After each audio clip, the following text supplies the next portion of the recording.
The dust of Xylos was supposed to be dead, a silent testament to a star's random fury.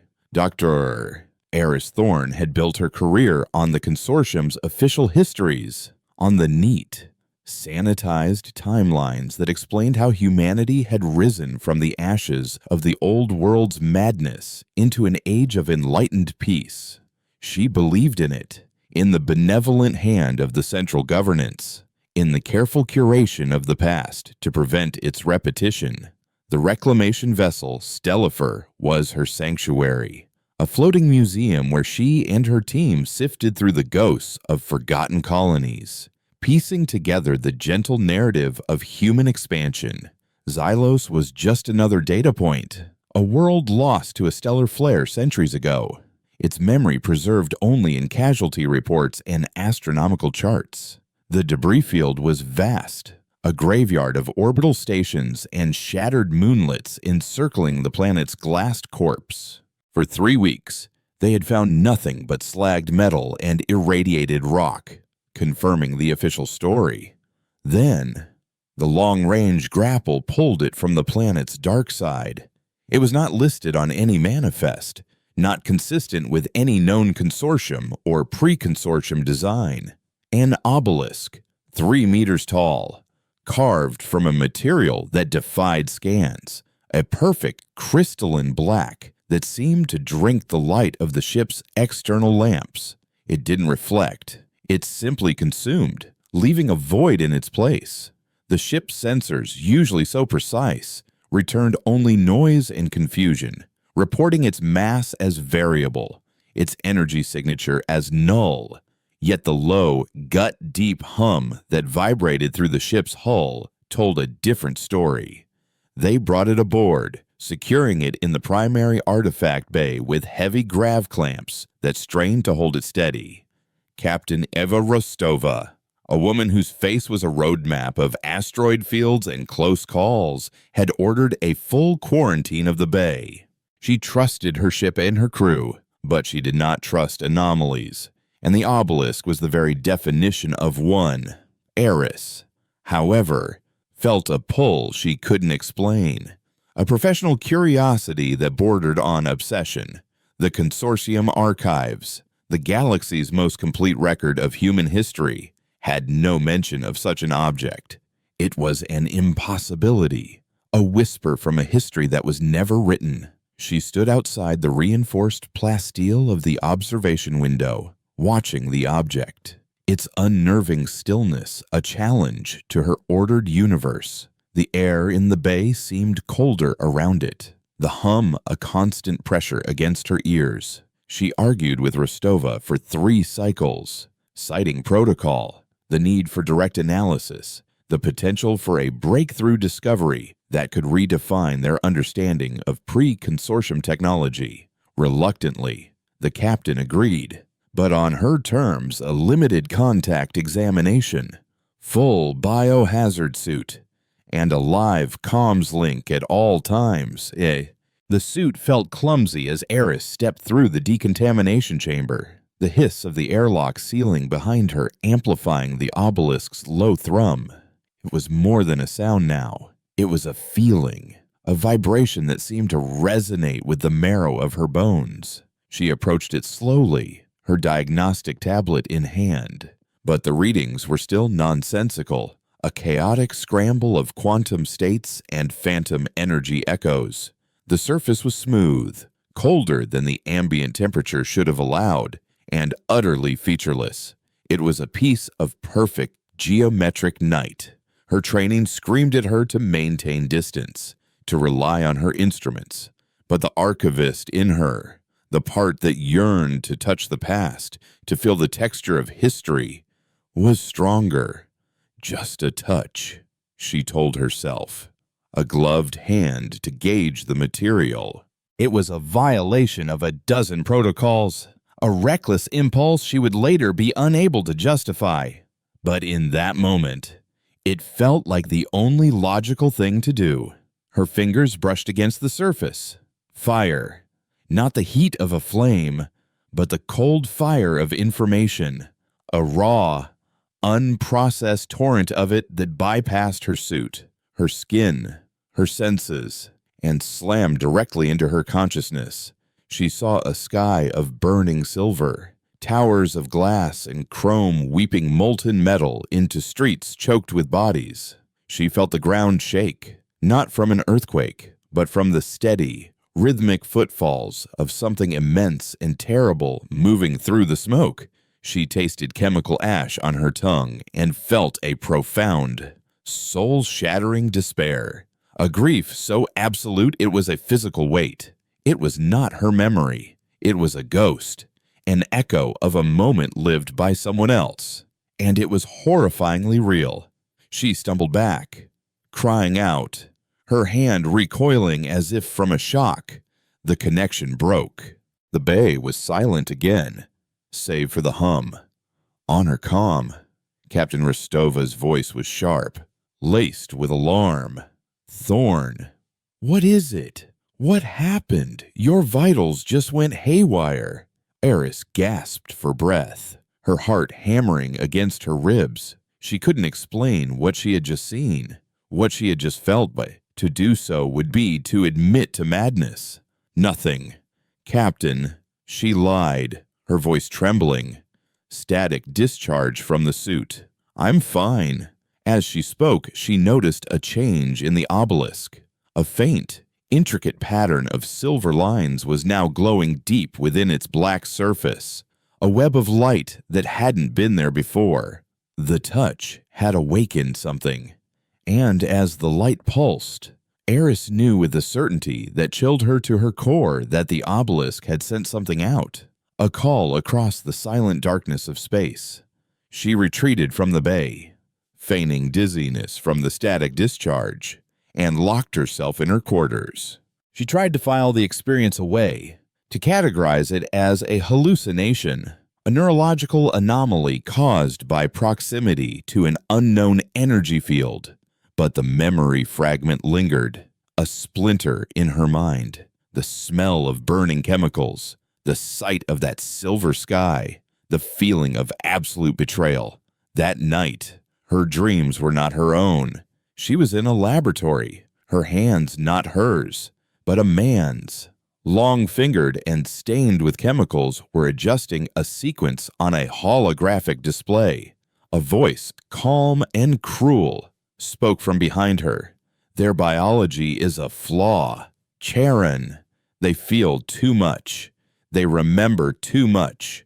You will correct it. You will make them forget. She awoke in a cold sweat. The name Charon echoing in the silence of her cabin wasn't just a memory. It was a story. And she was an unwilling audience. She began to dig, cross-referencing Xylos's geological records with restricted military archives she accessed using backdoor clearance codes she was never supposed to use. The stellar flare story was neat, tidy, and supported by layers of doctored astronomical data.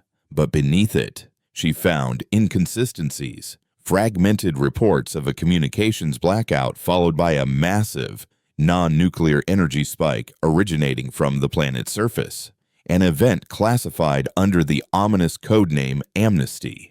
The pieces began to connect in a way that made her feel physically ill. Xylos hadn't been the victim of a star. It had been a victim of the consortium. The obelisk wasn't a relic. It was a witness, a mnemonic core, she thought.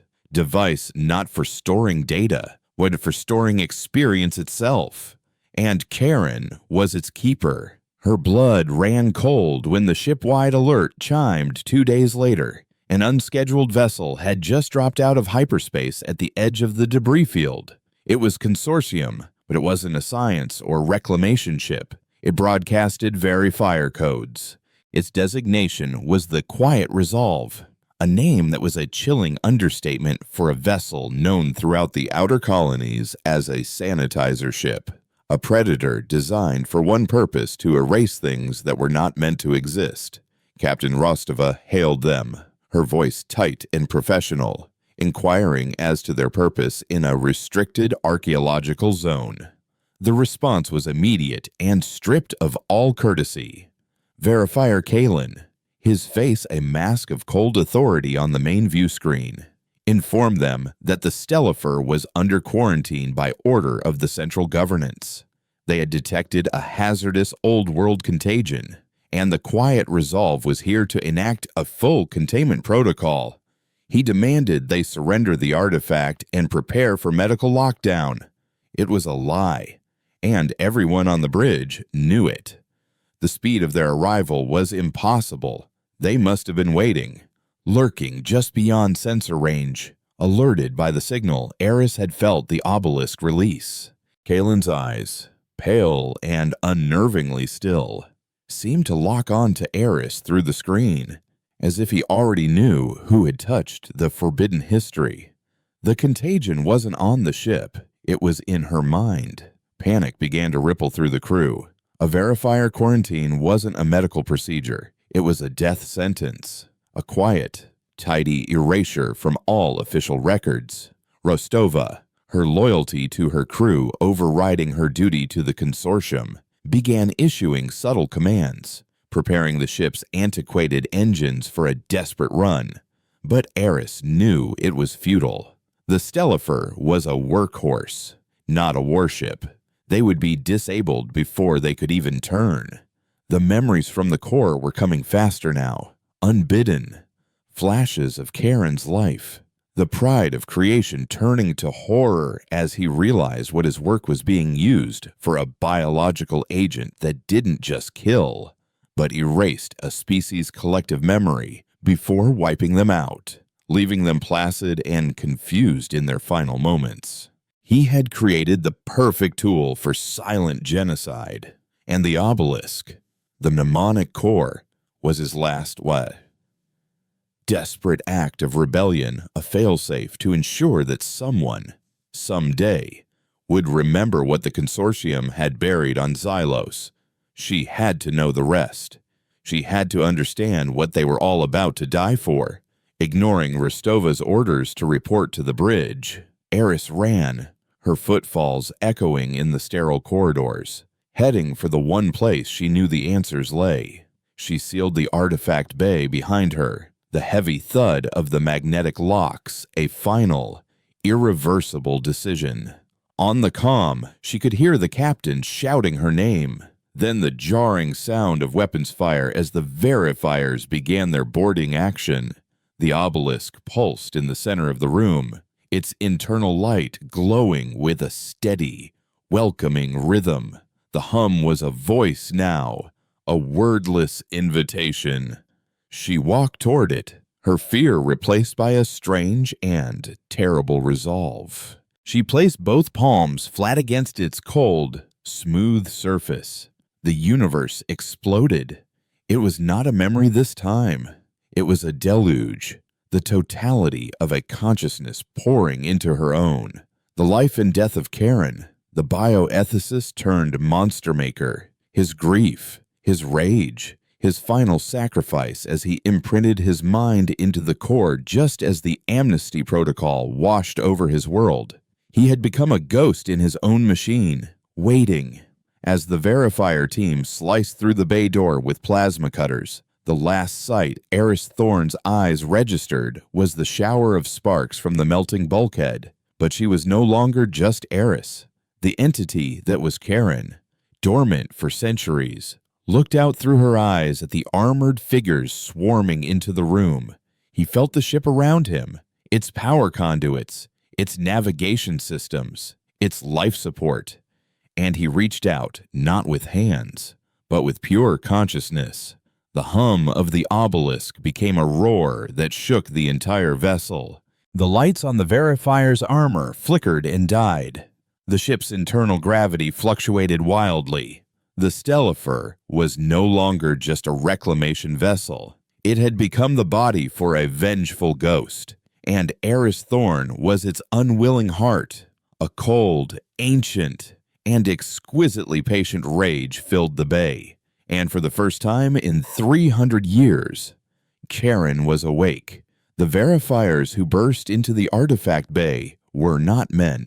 They were instruments of a silent, unyielding will, Clad in matte black armor that absorbed light and sound, they moved with the chilling economy of predators, their pulse rifles raised. But the figure they faced was no longer Dr. Eris Thorne, the frightened academic. The consciousness that now wore her body was ancient and vast, and the ship was its nervous system. Through Eris's eyes, Karen saw not soldiers, but walking tombs, hollowed out by the same doctrine he had once helped create. He felt a sorrow so profound it was indistinguishable from rage. The first volley of stun charges and plasma bolts never reached their target. They simply fizzled out mid-air, their energy siphoned into the humming obelisk. The verifiers faltered, their training having no protocol for this. Then the ship answered Karen's will. The gravity plating beneath their feet did not shut off. It reversed, then tripled, slamming the armored figures against the ceiling with the force of a hydraulic press. Bone and armor alike groaned under the impossible pressure. Emergency klaxons blared, but the sound was distorted, twisted into a low, discordant keen that mimicked the hum of the core. Fire suppression foam, thick and suffocating, erupted from the walls, not to douse a flame but to blind and choke. The ship's small, four-armed maintenance drones, which had been passively docked in their alcoves, activated. Their manipulator claws snapped open, and their high-intensity welding torches ignited with a vicious hiss. They swarmed not like machines, but like insects, descending on the pinned verifiers, their torches cutting through armor with terrifying precision. Inside her own mind, Eris was a prisoner, screaming into a void. She was a spectator to a ballet of brutality orchestrated with her own hands. She felt Karen's cold satisfaction, his meticulous control over the chaos. He wasn't just killing them, he was dismantling them, using the very tools of creation and repair to unmake his enemies. The pain, the terror, the acrid smell of cauterized wiring and flesh, it all flooded her senses. But she could do nothing. "This isn't me," she screamed, but her voice was a ghost in her own skull. "This is not who we are." A voice, ancient and weary, answered in the echo chamber of her consciousness. "It is precisely who we are. They have simply forgotten." On the bridge of the Quiet Resolve, verifier Kalen watched the helmet feeds from his assault team devolve into a nightmare of static and screams before cutting out completely. His face, etched with the severe lines of absolute discipline, betrayed no emotion. He had seen anomalies before rogue AIs, psychic flares from undocumented species, but this was different. This was organized, intelligent, and deeply personal. This was a ghost with a grievance. "Containment team, pull back. Seal the breach point from our side. Vent the umbilical corridor," he commanded, his voice as sharp and cold as cryo shards. "I want all internal ship-to-ship comms cut. Route a single, isolated channel to the Stellifer's bridge. I will speak with it." The bridge of the Stellifer was a tomb of flickering red emergency lights. Captain Rostova and her bridge crew were trapped, locked out of every system. The helm was dead, communications were silent, and the main view screen showed only the unyielding black hull of the verifier ship latched onto them like a parasite. Then, the comms crackled to life, but it was not Rostova's console that activated. It was the main shipwide address. Kalen's voice, void of inflection, filled the sudden silence. To the entity residing within the reclamation vessel, Stellifer, he began, dispensing with the pretense of addressing a human crew. "You have commandeered a consortium vessel and eliminated a verifier team. This is an act of insurrection. Identify yourself and your purpose. Surrender the host body and the artifact, and the crew may yet be spared." Eris felt Karen consider the ultimatum. She felt his amusement. a dry, bitter thing. He walked her body out of the carnage of the artifact bay and onto the bridge. Rostova and the others stared, their faces a mixture of terror and disbelief, as Eris or the thing wearing her face strode to the captain's chair. Her movements were wrong, too precise, too fluid. When she spoke, her voice was a terrifying harmony of her own vocal cords and a low, resonant thrum that seemed to emanate from the ship's walls. "Spare them," Karen's voice through Eris was a sound of scraped rust and broken glass.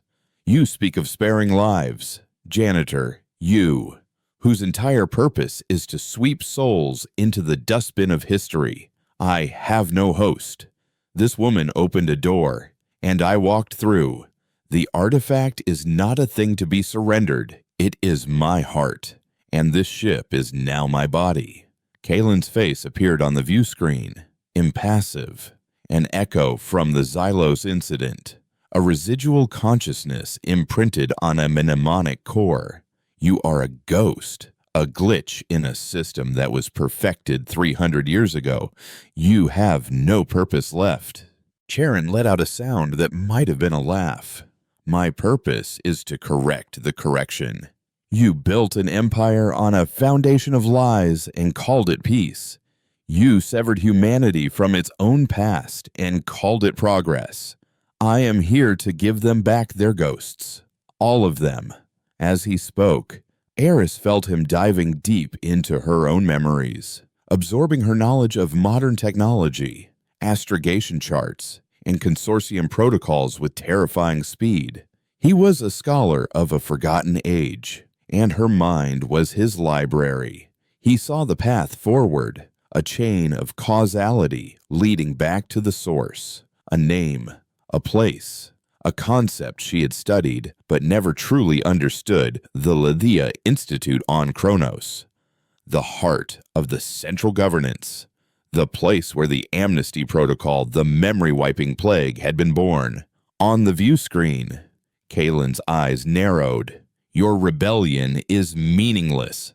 This vessel is a relic. My ship is an instrument of purification. We will cut you out of the sky. Karen smiled with Eris's mouth. Your ship is a cage. Verifier.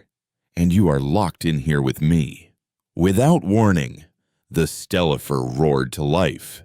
Not its engines, but its industrial-grade systems, repurposed for war. The long-range grapple, designed to retrieve delicate artifacts, fired like a cannonball, its magnetic head slamming into the hull of the Quiet Resolve with enough force to rupture its outer plating. Simultaneously, the powerful mining lasers mounted on the Stellifer's foredeck, meant for clearing asteroids, fired concentrated beams of energy, not at the Verifier ship's hull, but at the massive, a kilometers-wide chunk of planetary crust they were orbiting. The maneuver was insane, a desperate act of a madman. The Verifier ship, physically tethered to the Stellifer, was dragged along as Karen used the ship's thrusters to put the asteroid between them and the open debris field. The Quiet Resolve's main cannons were useless, their firing solution blocked by the very rock Charon was carving up. Kalen's calm finally broke. He shouted orders to sever the grapple, to fire point defense cannons, but it was too late. Charon wasn't trying to win a fight. He was changing the battlefield. He used the mining lasers to shear off a massive section of the asteroid. Then, with a final, violent thrust, he flung the Stellifer and the attached Quiet Resolve directly into its path. He released the grapple at the last possible second. The Quiet Resolve, unable to maneuver in time, took the full impact of the rockslide. Its shields flared brilliantly, then collapsed under the kinetic onslaught. Metal screamed as the ship was pummeled, its engines crippled, its hull breached. Amidst the chaos, the Stellifer, now free, banked hard, its old engines screaming in protest as they were pushed far beyond their safety limits.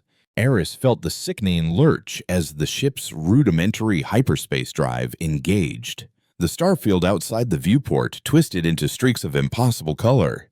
And then they were gone. Silence descended on the bridge of the battered Stellifer. Captain Rostova and her surviving crew were prisoners, staring at the woman who had been their friend, now an avatar for a vengeful spirit from a forgotten war. Karen, looking through Eris's eyes, stood before the navigation console. He plotted a course not to the safety of the outer colonies, but to the blazing center of the galaxy, to the throne world of the consortium itself, to Kronos. Eris felt his final thought before he submerged himself back into the core, leaving her in control of her body, but a prisoner of his will. He had shown her the destination, a single, glowing point in the heart of enemy territory. It was a suicide mission, an impossible journey to the most well-defended place in human space. And in the chilling silence of her own mind, she heard his parting whisper, a promise and a curse. The first page has been remembered. Now we must burn the library. The transition out of hyperspace was not a smooth glide, but a violent tearing, a wrenching of reality that left the Stellifer groaning like a dying beast. Alarms shrieked and died as overloaded circuits fried. The ship drifted in the silent void of an uncharted nebula, its beautiful, swirling gases of turquoise and magenta a stark contrast to the chaos within. For a long moment, the only sound on the bridge was the ragged breathing of Captain Rostova and her 3 remaining crew members, who were huddled near the tactical console, watching the woman who was no longer Dr. Eris Thorne. Control had been returned to her. Eris felt the sudden, dizzying vertigo of being sovereign in her own body again. She flexed her fingers, the simple action a profound relief. But the freedom was an illusion. Charon was still there, a silent, coiling presence in the back of her mind, a puppeteer resting his hands. His will was a low, constant hum beneath her own thoughts, a pressure that promised to reassert control at any moment. She could feel his exhaustion, the immense energy it had taken to seize the ship, fight the verifiers, and force a blind jump. He was recuperating, using the mnemonic core in the artifact bay as an anchor to draw power from the ship's primary reactor. "Talk to me," Eris whispered, her voice hoarse. She wasn't speaking to the crew, but to the ghost in her head. "Tell me what you think this will accomplish. You can't tear down 300 years of civilization and expect something better to rise from the rubble." In the echo chamber of her mind, his voice was a dry rustle of dead leaves. "Civilization, you live in a beautifully decorated cage. Child, your art, your science, your peace, it's all grown in sterilized soil, stripped of the nutrients of real history. A flower in a vacuum chamber is still a prisoner." He showed her an image, another memory fragment from his time. It wasn't a battlefield. It was a sterile room where a council of stern-faced men and women in pristine white uniforms watched a projection of a world teeming with life. "Ideological contagion level 4, one of them said. "Divergent philosophies are threatening cross-colony stability. The population resists re-education. Amnesty is the only humane solution."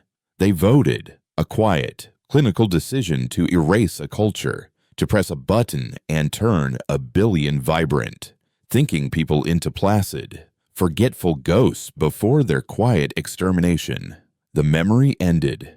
"They used my work to cure dissent," Karen's thought echoed, laced with a venom that had not cooled in centuries. "They turned a desperate measure to end a war into a political tool to enforce conformity. I am not tearing down your civilization. I am showing you the rot in its foundations." On the bridge, Captain Rostova slowly rose to her feet. Her face was pale, but her eyes were like chips of flint. "Eris, if you're still in there, I need you to listen. Whatever that thing is, whatever it's done to you, you can fight it. We can fight it. Eris turned, the conflict warring in her own expression. He wants to go to Kronos, Eva, to the Lethia Institute. He wants to broadcast the truth of what they did on Xylos and 1,000 other worlds. I think to the entire consortium. Rostova's chief engineer, Jax, a wiry man with oil permanently stained under his fingernails, scoffed. Kronos, that's not a planet. It's a fortress. The entire system is a kill zone. We'd be vapor before we even cleared the outer marker. He knows, Eris said, her gaze distant. He doesn't care. She felt Karen's attention shift, his power coalescing as he finished drawing what he needed from the ship's core. Repairs are necessary, he projected into her mind. The hyperspace motivator is fractured. We require raw materials. He directed her awareness to the nebula outside. It was not just gas and dust. It was a stellar nursery, rich in the heavy elements they needed. He began guiding her hands over the engineering console, her fingers flying with an expertise she did not possess, rerouting power to the mining lasers and extending the reclamation grapples. Under his meticulous control, the Stellifer transformed from a vessel of science into a scavenger, a field hospital for itself, while Eris was a puppet at the console. Rostova and Jax exchanged a look of grim understanding. They retreated to a small and shielded Jeffries tube near the engine room, one of the few places on the old ship without direct sensor coverage. "We can't get to the artifact bay," Jax whispered, his voice barely audible over the hum of the ship's life support. "He's locked it down, Vesa, and rerouted all the conduits. When the core, the obelisk, needs power. A lot of it. It's drawing directly from the main reactor." Rostova nodded, her mind already working the angles. "Can you disrupt the flow?" "Disrupt, Captain. I can cause a feedback loop that'll blow every primary fuse between here and the bridge," Jack said, as a dangerous glint in his eye. "It won't destroy the core, but it might create enough of a power surge to temporarily sever its connection to the ship's systems, and maybe to Eris. It would also leave us dead in the water," Rostova countered. "A sitting duck." "We're already a sitting duck," Jack shot back. "Just a duck that's flying toward a firing squad. If we can knock him offline, even for a few minutes, we might be able to regain control of the ship. Send a distress call. Something." It was a desperate, suicidal plan, but it was the only one they had. They began to work, carefully, quietly, plotting to sabotage their own ship in the hope of saving it. The hunt began 2 cycles later. They had just completed the field repairs when a flicker of distorted space appeared at the edge of the nebula. It wasn't a verifier ship. It was smaller, sleeker, and painted a non-reflective black that made it almost invisible against the void. It bore no consortium markings. It was a Spectre, a ship from the Verifier's esoteric ghost division, hunters tasked with tracking down threats that didn't officially exist. Verifier Kalen's voice, now colder and sharper than before, bypassed the comms and spoke directly inside Eris's head. A brutal violation of her consciousness, residual consciousness. You have an energy signature that screams across subspace. Did you truly believe you could hide? The mistake on Xylos is being rectified. Karen surged forward, shoving Eris's consciousness aside like a curtain. He took full control, his ancient mind racing with tactical calculations. The Spectre was faster, more advanced, and armed with quantum torpedoes that could erase the Stellifer from space-time. A direct confrontation was impossible. He hunts with thought, Not with sensors. Karen realized, his mind brushing against the cold, disciplined psychic presence of Kalen. He is tracking my connection to the core. Karen spun the Stellifer into the densest part of the nebula, a maelstrom of electromagnetic interference and gravitational anomalies. He was trying to blind Kalen, to sever the psychic tether. Torpedoes bloomed in the darkness behind them, not chasing their heat signature, but their psychic one, their warheads detonating in silent, reality-warping spheres. As the ship bucked and screamed under the strain of evasive maneuvers, Rostova gave Jax the signal. In the engine room, Jax slammed a heavy wrench against a bypass panel, completing a circuit that should never have been connected. A tsunami of raw energy, unchecked and unshielded, surged from the reactor. Lights exploded across the ship. Consoles sparked and died. A wave of agonizing, white-hot static ripped through Eris's mind. The psychic leash holding her snapped. Charon was thrown back, his consciousness violently disconnected from the ship's systems and from her. For a heartbeat, there was only a deafening silence in her head. She was alone. She was free. The ship, deprived of its master, went dead. It tumbled through the nebula, a lifeless husk. On the bridge, Rostova and the crew were thrown against the walls by the sudden loss of artificial gravity. Now, Rostova yelled, scrambling toward the helm. Get us out of here! But the victory was short-lived. In the artifact bay, the mnemonic core glowed with an incandescent fury. Its connection to the ship was severed, but its hold on Eris was not. Chera, enraged and cornered, poured all of his remaining power, his will, his very essence, into his only remaining vessel. Eris screamed as his consciousness slammed back into her, not as a guide or a passenger, but as a conqueror. There was no more subtlety, no more shared space. There was only his will. He forced her into the pilot's chair, her hands gripping the controls. He could no longer fly the ship by thought, so he would fly it through her. The Spectre closed in, its weapon bays open for the final kill. The ship around them was dead. The crew was helpless. All that was left was a ghost, a terrified woman, and the controls of a dying ship. And through her eyes, looking at the approaching hunter, Karen made a decision. If he could not outrun the present, he would have to use the past. He forced Eris to access the ship's long-forgotten archives, to a specific set of old-world astrogation charts, files so ancient and corrupt they were flagged as unusable. A route, a path through space that did not obey the known laws of physics. It was a place the Consortium had declared impassable and forbidden for centuries. A shortcut through hell. Hold on, child. His thought came, no longer a whisper, but a roar that consumed her own. You wanted to know the truth of what humanity was. I am about to show you.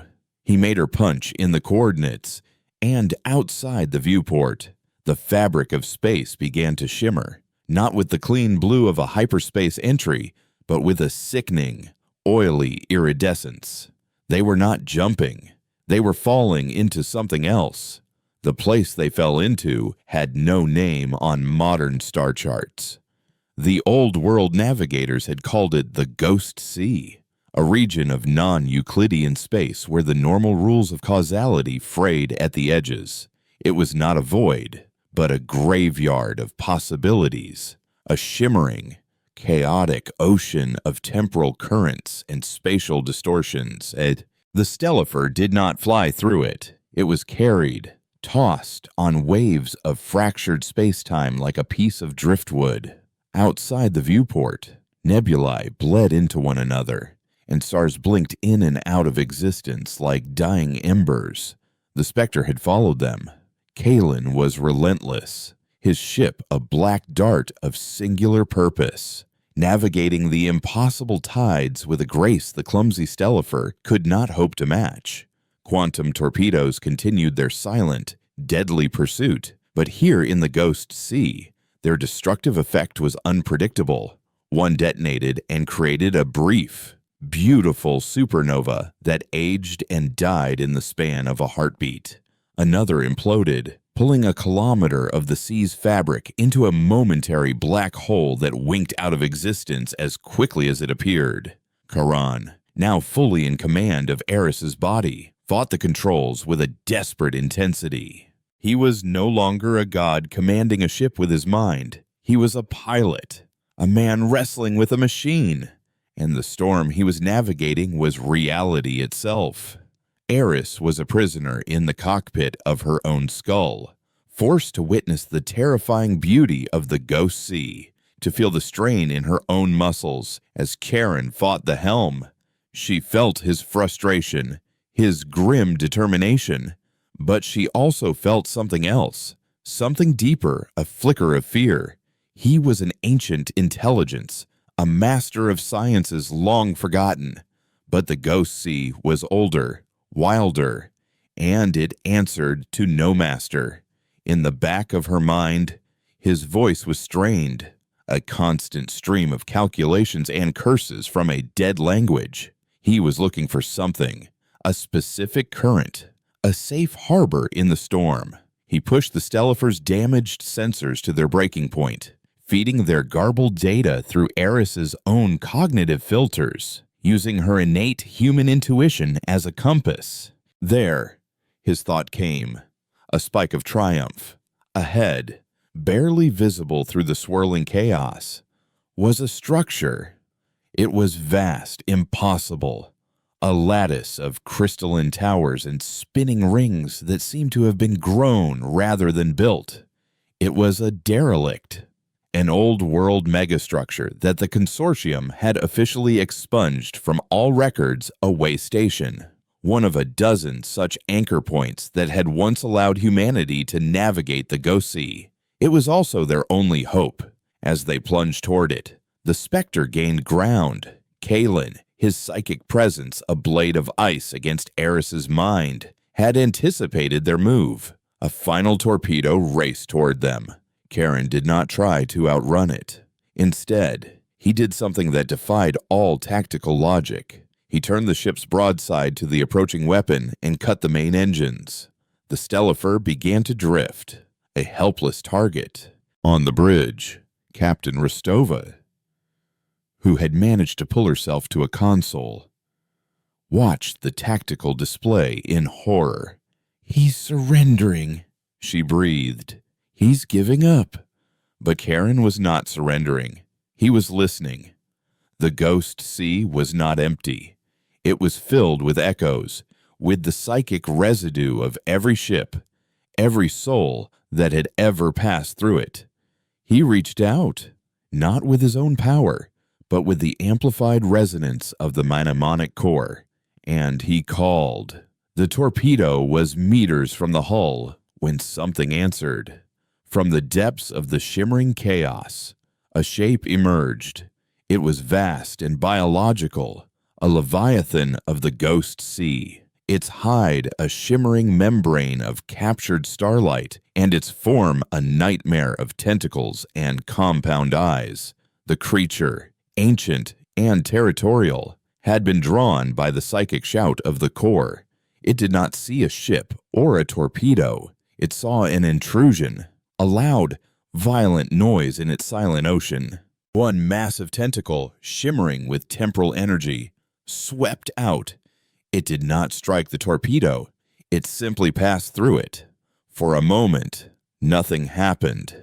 Then the torpedo's quantum warhead, its fundamental properties rewritten by the creature's passage, began to age. It corroded, its casing turning to dust, its warhead becoming inert, a dead piece of metal that drifted harmlessly past the Stellifer. The Leviathan, its peace restored, sank back into the depths, vanishing as silently as it had appeared. Kalen, for the first time, was stunned into silence. His weapon had been neutralized by a ghost, a myth from a children's story. That brief hesitation was all Charon needed. He slammed the engines back to life, pushing the crippled ship into the relative safety of the way station's docking arms. The ancient structure, sensing their approach, came alive. Automated docking clamps, untouched for centuries, emerged from the crystalline walls and guided the Stellifer into a vast, silent hangar. The outer bay doors, woven from solid light, shimmered closed behind them, sealing them off from the Ghost Sea and their relentless pursuer. The hangar was a cathedral of silence. Dust motes, undisturbed for generations, danced in the single beam of light from the Stellifer's landing lamps. The air, thin but breathable, was recycled by automated systems running on a power source that had not failed in over 500 years. Charon relinquished control, and Eris collapsed over the console, gasping, her body trembling with adrenaline and exhaustion. The silence in her head was a relief so profound it felt like a physical release. Rostova and her crew, battered and bruised, slowly picked themselves up.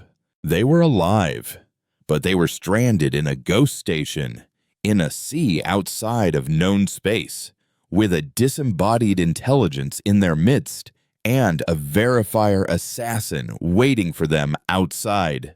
Charon's presence receded, returning to the mnemonic core to replenish its energy. But before he went fully dormant, he left a final impression in Eris's mind, a map, a schematic of the way station.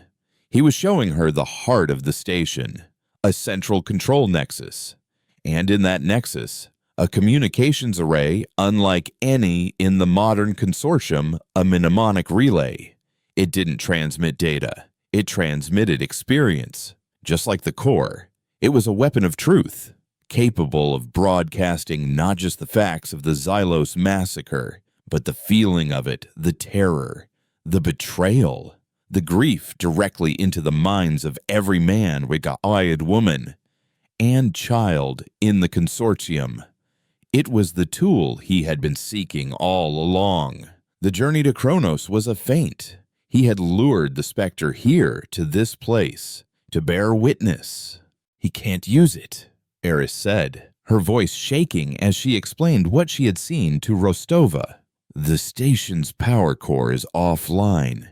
He needs to reactivate it manually. A grim understanding dawned on the captain's face. The way station was a tomb, but it was also a choice. They could try to repair the Stellifer, to somehow escape the Ghost Sea and the Spectre waiting for them, or they could help Charon embrace his terrible purpose and light a fire that would burn the consortium to the ground. "Where is the main reactor?" Rostova asked, her voice quiet and heavy. Eris pointed on the schematic Charon had left her. "Deep in the station's core. But Eva, Kalen is still out there. The moment we power this place up, he'll know. He'll find a way in." "Let him come," Jax growled, picking up a heavy maintenance wrench that he now wielded like a weapon. "This ends here, one way or another." The decision was made. They were no longer just survivors, they were insurgents. They split into two teams. Rostova and Jax would head for the reactor, their goal to bring the ancient station back to life. Eris, accompanied by the ship's young navigator, would go to the mnemonic relay to prepare the broadcast. As they ventured into the silent, crystalline corridors of the way station, they were walking into the pages of a history no one had read for centuries. The air was filled with a low, almost subliminal hum, the sound of ancient machinery dreaming, and in her mind, Eris could feel Charon stirring, gathering his strength. The final act was about to begin, but as they walked, a new voice whispered in the back of her consciousness, a voice that was not Charon's. It was cold, precise, and utterly devoid of emotion. It was Kalen. "I am aboard." The psychic message cut through her thoughts, sharp as a shard of glass. Your ghost has led you to a tomb. I am merely here to seal it." He hadn't waited outside. He had found another way in. The hunter was now inside the maze with them. The hunt through the way station was a silent, suffocating affair. The crystalline corridors refracted light in disorienting patterns, turning solid walls into deceptive mirrors and open passages into fields of blinding glare. Every shadow seemed to hold the lean, black-clad form of Verifier Kalen.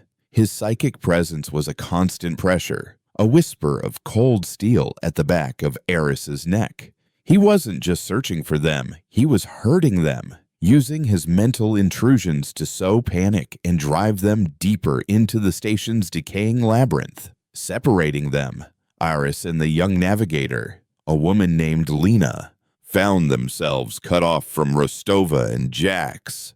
A heavy crystalline blast door, centuries old, had slid silently shut behind them, the mechanism triggered by Kalen's unseen hand. They were trapped in the sector leading to the mnemonic relay. "He's toying with us," Lena whispered, her voice trembling as she clutched a plasma cutter she barely knew how to use. "He could have killed us at any time." "He does not want you dead." Karen's voice resonated in Eris's mind, a low thrum of ancient understanding. "Not yet. He needs the core. He knows what it is, what I am.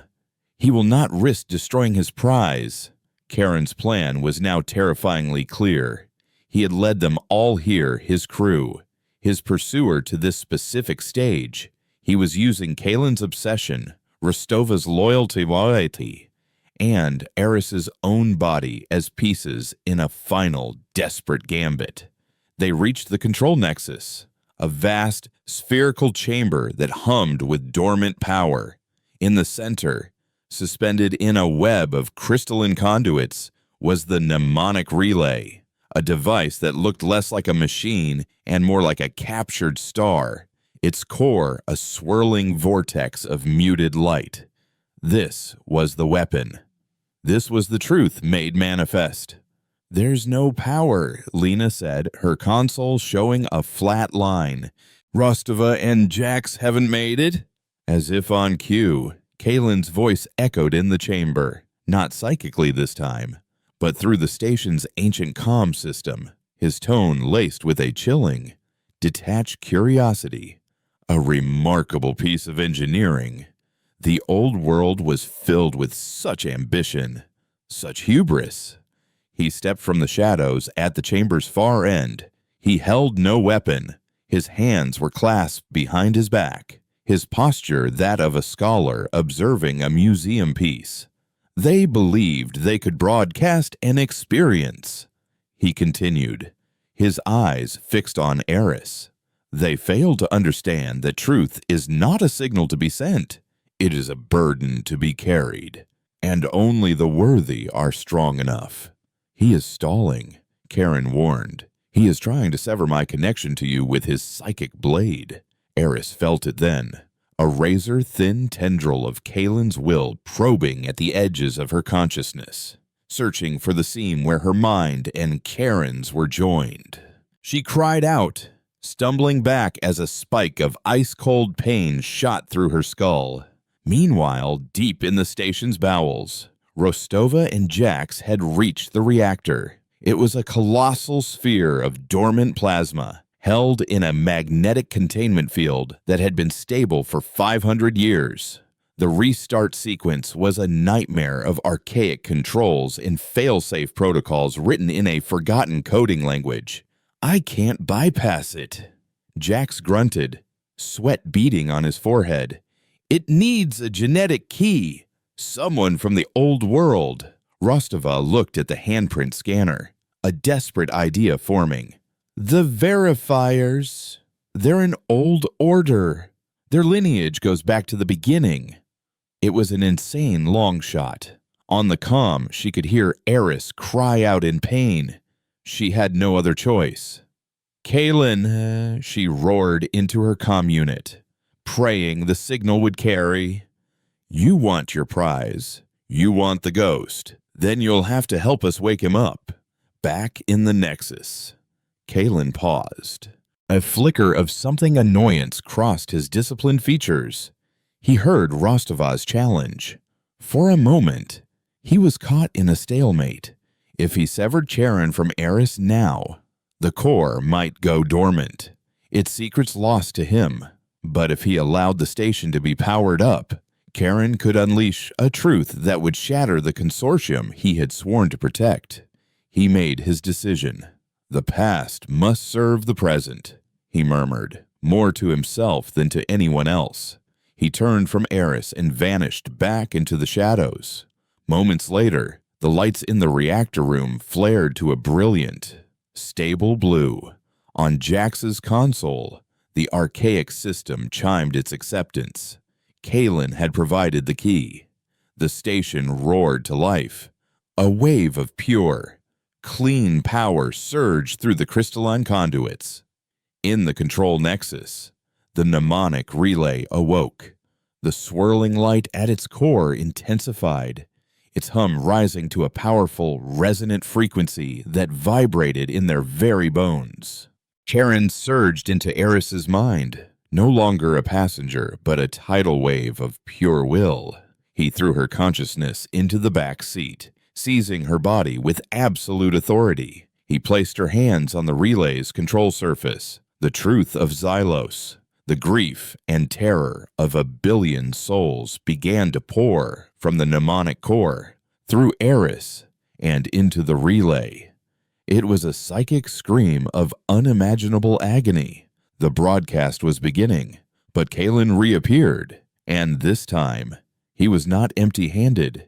He held a device, a black, metallic rod that pulsed with a sickening purple light, a nullifier. It was an anti-psychic weapon, designed to collapse a consciousness, to turn a mind into a static-filled void.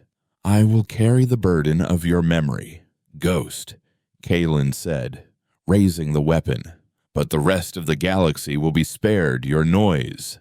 Rostova and Jax burst into the chamber, weapons raised. "Get away from her!" Rostova screamed. But they were too late. Kalen fired. A beam of pure anti-thought, of absolute nothingness, shot toward Eris. Karen reacted instantly. In that final, desperate nanosecond, he did the one thing no one could have anticipated. He let go. He severed his own connection to Eris, pushing her consciousness forward while throwing himself, his entire essence, out of her body and directly into the path of the beam. The mnemonic core in the artifact bay of the Stellifer flared with a light so bright it cracked the crystalline obelisk, and then went dark. The nullifier beam struck Karen's disembodied consciousness. There was no explosion, no sound. There was only a moment of profound, absolute silence that seemed to swallow all energy in the room. The ghost, the ancient grief of Karen, was gone, erased. But his final act had been a sacrifice. The broadcast, already in progress, was not stopped. The truth of Xylos, unguided and raw, erupted from the relay. It was not a clean signal. It was a chaotic, uncontrolled psychic shockwave that pulsed outward through the Ghost Sea and into the consortium. It didn't deliver a coherent memory. It delivered a feeling, an echo of inexplicable sorrow, a phantom limb of a forgotten history. Across 1,000 worlds, millions of people paused, struck by a sudden, chilling wave of collective grief for a tragedy they could not name. It was not a revelation. It was a question, a seed of doubt planted in the heart of an empire built on forgetting. Eris collapsed to the floor, her mind finally, blessedly her own. She was just Eris Thorne again, an archivist who had touched a ghost and survived. Kalen stood frozen, the nullifier in his hand, his victory tasting of ash. He had silenced the ghost, but he had failed to contain the truth. The silence in the Nexus was broken by Captain Rostova. "It's over," They never knew who fired first. Perhaps it was Jax, in a fit of rage for what had been done to Eris. Perhaps it was Kaelin, coolly eliminating the final witnesses. The chamber erupted in a brief, brutal firefight.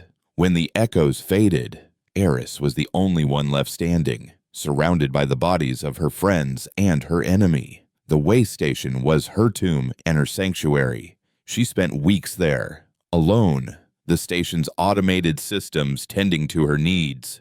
She used the relay not to broadcast, but to listen. She sifted through the echoes Karen had left behind, the full, unvarnished history of the old world. She learned of its brilliance, its horrors, its reasons for creating monsters like Karen and Kaelin. In the end, she made her choice. She did not try to escape. Instead, she sat at the console of the mnemonic relay, the ghost of a ghost, and began her work. She became the station's keeper, the galaxy's librarian of lost souls. She didn't broadcast the terrible truths. She curated them, sending out not screams of rage, but whispers of memory, a fragment of a forgotten song, the image of a city that no longer existed, the feeling of a love lost to a war no one remembered.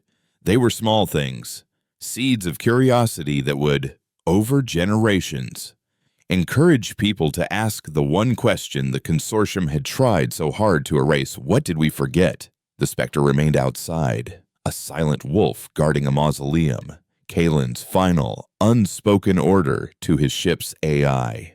And the Stellifer, with its cracked and silent heart, stayed docked, a memorial to a journey that had changed the course of history, not by winning a war, but by remembering it had been fought.